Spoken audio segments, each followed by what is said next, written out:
नमस्कार, मैं हूं अंकुर। आप देख रहे हैं सत्य हिंदी का न्यूज बुलेटिन। एक नजर डाल लेते हैं अब तक की खबरों पर। बिहार के मुख्यमंत्री नीतीश कुमार हिजाब विवाद वाले वीडियो में लगातार विवादों में हैं। ये मामला सोमवार का है जब पटना स्थित मुख्यमंत्री सचिवालय में आयुष डॉक्टरों को नियुक्ति पत्र दिए जा रहे थे। इसी दौरान एक मुस्लिम महिला डॉक्टर जब नियुक्ति पत्र लेने आगे आई तो मुख्यमंत्री नीतीश कुमार ने हिजाब खींच दिया। इस घटना का वीडियो सोशल मीडिया पर तेजी से वायरल हो गया है, जिसके बाद राजनीतिक विवाद खड़ा हो गया। विपक्षी दलों ने मुख्यमंत्री से बिना शर्त माफी की मांग की। वहीं केंद्रीय मंत्री गिरिराज सिंह ने नीतीश कुमार का बचाव करते हुए विवाद और बढ़ा दिया है। गिरिराज सिंह ने कहा कि अगर नियुक्ति पत्र लेने आ रहे हैं तो चेहरा दिखाना चाहिए, ये कोई इस्लामिक देश नहीं है। उन्होंने ये भी कहा कि अगर महिला नौकरी नहीं लेना चाहती या जहन्नुम में जाना चाहती है तो ये उसका फैसला है।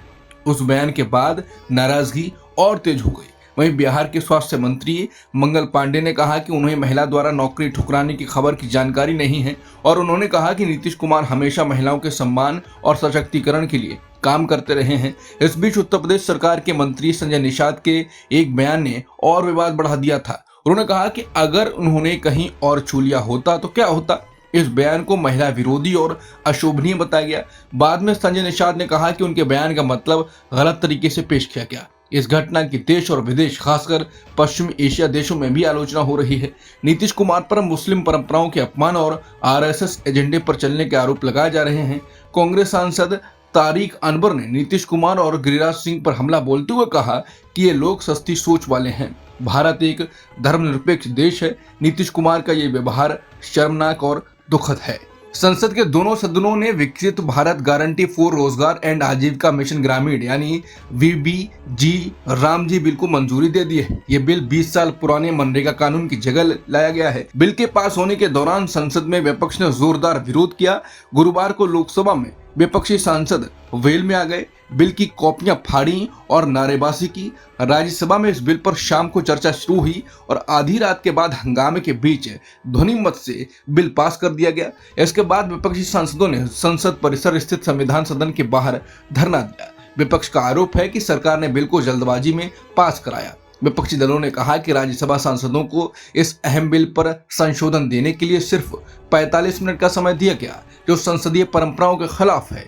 विपक्ष का कहना है कि रोजगार गारंटी जैसे अहम कानून पर बिना पर्याप्त चर्चा फैसला लेना लोकतंत्र के लिए खतरनाक है। पश्चिम बंगाल की मुख्यमंत्री ममता बनर्जी ने कहा कि मनरेगा से महात्मा गांधी का नाम हटाया जाना बेहद शर्मनाक है। गुरुवार को बंगाल ग्लोबल बिजनेस समिट में बोलते हुए ममता बनर्जी ने कहा कि हम अब राष्ट्रपिता महात्मा गांधी को भी भूलते जा रहे हैं। ममता बनर्जी ने ऐलान किया कि केंद्र सरकार द्वारा मनरेगा का फंड रोके जाने के बाद शुरू की गई राज्य की योजना कर्मश्री का नाम अब महात्मा गांधी के नाम पर रखा जाएगा। उन्होंने कहा कि हमें कुछ नहीं चाहिए, सिर्फ सम्मान चाहिए। अगर कुछ लोग महात्मा गांधी का सम्मान करना नहीं जानते हैं तो हम दिखाएंगे कि असली सम्मान क्या होता है। मुख्यमंत्री ने यह भी बताया कि कर्मश्री योजना के तहत राज्य सरकार साल में 75 दिनों से ज्यादा रोजगार देती है। ममता बनर्जी ने कहा कि उन्हें महात्मा गांधी, नेताजी सुभाष चंद्र बोस, रविंद्रनाथ टैगोर और बंगाल के सभी स्वतंत्रता सेनानियों का सम्मान करना आता है। सुप्रीम कोर्ट ने गुरुवार को चुनाव आयोग से कहा कि वो SIR की प्रक्रिया में मतदाता गणना यानी एनुमरेशन की समय सीमा बढ़ाने की मांग पर विचार करे। मुख्य न्यायाधीश सूर्यकांत की अध्यक्षता वाली बेंच ने कहा कि चुनाव आयोग को अलग अलग राज्यों की जमीनी हकीकत को ध्यान में रखते हुए इस मामले में उचित फैसला लेना चाहिए। याचिकाकर्ताओं ने अदालत को बताया कि उत्तर प्रदेश और केरल में मतदाता गणना की प्रक्रिया अब भी बहुत जल्दबाजी में की जा रही है, जिससे लोगों को दिक्कत हो रही है। अदालत को बताया गया कि केरल में पहले ही समय सीमा बदली जा चुकी है। अब वहां 18 दिसंबर तक गणना पूरी करनी है और 23 दिसंबर को प्रारूप मतदाता सूची जारी की जाएगी। वहीं उत्तर प्रदेश के लिए मतदाता गणना की अंतिम तारीख 26 दिसंबर तय की गई है।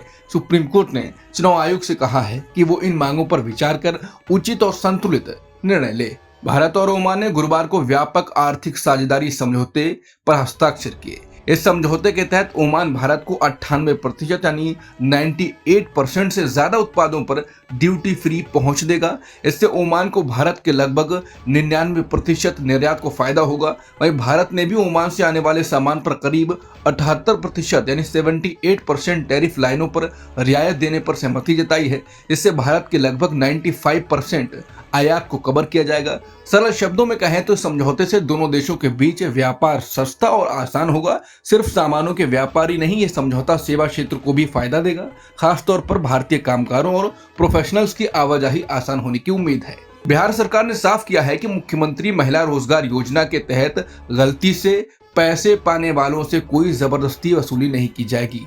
ये योजना 2 महीने पहले शुरू की गई थी, जिसमें पात्र महिलाओं के खातों में पहली किस्त के रूप में 10,000 रुपए दिए जा रहे हैं। सरकार को जांच में पता चला कि गलती से 470 दिव्यांग पुरुषों के खातों में भी 10-10 हजार रुपए चले गए।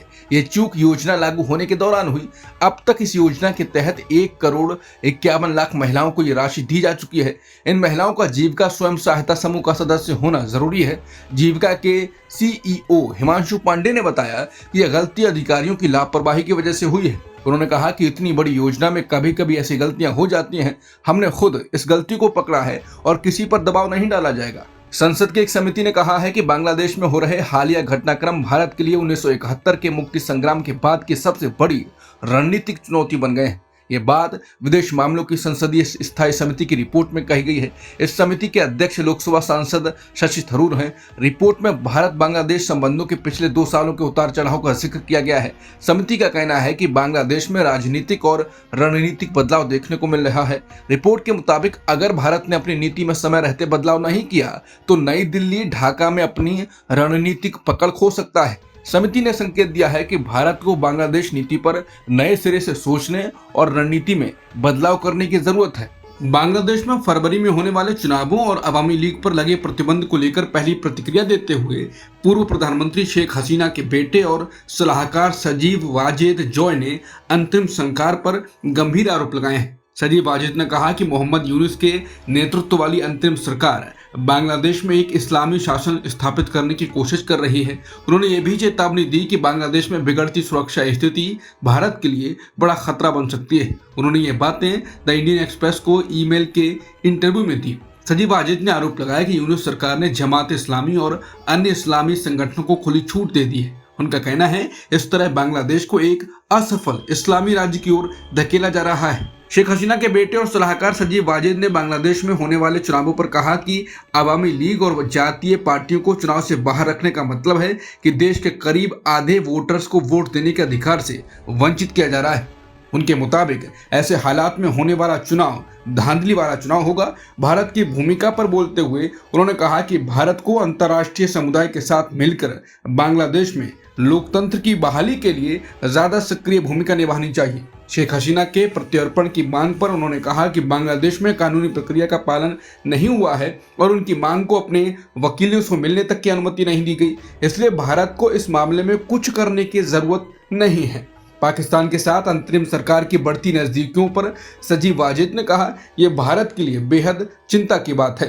उन्होंने दावा किया कि अवामी लीग की सरकार ने भारत की पूर्वी सीमाओं को आतंकवाद से सुरक्षित रखा था, लेकिन अब फिर से उग्रवादी गतिविधियां बढ़ सकती हैं। भारत के विदेश मंत्रालय ने ढाका में भारतीय उच्चायुक्त की सुरक्षा को लेकर चिंता जताते हुए बांग्लादेश के उच्चायुक्त एम रियाज हमीदुल्लाह को तलब किया। यह कदम बांग्लादेश की नेशनल सिटीजन पार्टी के नेता हसनत अब्दुल्ला के बयान के बाद उठाया गया। हसनत अब्दुल्ला ने 15 दिसंबर को चेतावनी दी थी कि अगर भारत बांग्लादेश को अस्थिर करने की कोशिश करता है तो बांग्लादेश भारत के उत्तर पूर्वी राज्यों यानी 7 सिस्टर्स को अलग थलग करने और अलगाववादी संगठनों को शरण देने पर विचार कर सकता है। बता दें 27 वर्षीय हसनत अब्दुल्ला 2024 में बांग्लादेश में सरकारी नौकरियों में आरक्षण के खिलाफ हुए छात्र आंदोलनों के दौरान चर्चा में आए थे।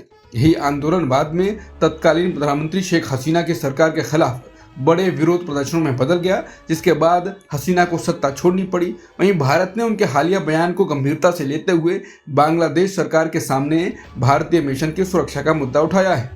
रूस ने अमेरिका से कहा है कि वो वेनेजुएला संकट में कोई घातक बड़ी गलती ना करे। रूस ने सभी पक्षों से संयम बरतने की अपील की है। रूस की यह प्रतिक्रिया ऐसे समय आई है जब अमेरिकी राष्ट्रपति ट्रंप ने वेनेजुएला से जुड़े प्रतिबंधित तेल टैंकरों की नाकेबंदी का आदेश दिया है। इससे अमेरिका और वेनेजुएला के बीच तनाव में नई बढ़ोतरी माना जा रहा है। वेनेजुएला के राष्ट्रपति निकोलस मादुरो की सरकार ने कहा है कि इस फैसले से उनके कच्चे तेल के निर्यात पर कोई असर नहीं पड़ेगा। वेनेजुएला ने अमेरिकी कदम के बावजूद कड़ा वाला रुख दिखाया है। रूस के विदेश मंत्रालय ने कहा है कि उसे उम्मीद है कि व्हाइट हाउस ऐसा कोई कदम नहीं उठाएगा जिससे हालात बेकाबू हो जाएं। रूस ने साफ किया है कि वो अपने सहयोगी देश वेनेजुएला के साथ लगातार संपर्क में है और मादुरो सरकार का समर्थन करता है। वेनेजुएला के राष्ट्रपति निकोलस मादुरो ने अमेरिका के राष्ट्रपति ट्रंप पर तीखा हमला बोला। मादुरो ने कहा कि ट्रंप के बयान से अमेरिका की असली मंशा सामने आ गई है। ट्रंप ने दावा किया था कि वेनेजुएला ने अमेरिका का तेल, जमीन और दूसरी संपत्तियां चुरा ली हैं। मादुरो ने कहा कि इस बयान से साफ हो गया है कि अमेरिका वेनेजुएला में सत्ता परिवर्तन यानी रेजिम चेंज चाहता है और देश के प्राकृतिक संसाधनों व जमीन पर कब्जा करना चाहता है। उन्होंने कहा कि इससे पहले अमेरिका अपने नौसैनिक बलों की तैनाती को नशा तस्करी के खिलाफ कार्रवाई बताता रहा है, लेकिन अब सच्चाई उजागर हो गई है। अब तक की खबरों में इतना ही। बाकी खबरों के लिए बने रहिए सत्य हिंदी के साथ।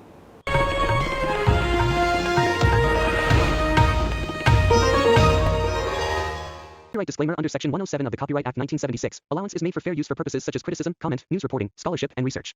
Fair use is a use permitted by copyright statute that might otherwise be infringing.